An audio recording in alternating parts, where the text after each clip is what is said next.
what we got is a windscreen and a warming rack for the 22-inch and 17-inch Blackstone Adventure Ready grill. Very compact, it folds flat. You can pack it away in your camper, in the trunk of your car.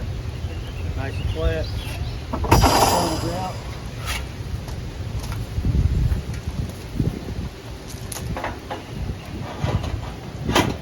Just sits on like that. Clips on, and then you take your warming rack. Two grooves on top. You can put hamburgers, hot dogs up here after they've cooked. You want to keep them warm.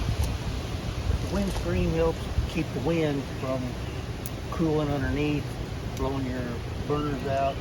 Plus it acts as a splash guard. So if you get something that's really greasy like pork, bacon, it's not going to splatter all over your table. See, we do have some pork on here.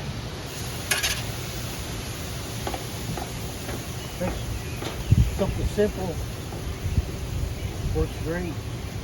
Great for camping, great for tailgating. I'll put a link down in the description to get yours. Just make sure you choose which size grill you have, whether it's 22-inch or 17-inch. They make this for both of them. But it comes apart. You can wash it in the sink. Stainless steel grilling rack. This comes off. You can wash it. That's all there is to it. Something really nice and simple for your Adventure Ready Blackstone. I'm Redneck in our hat. Make sure you hit the subscribe button.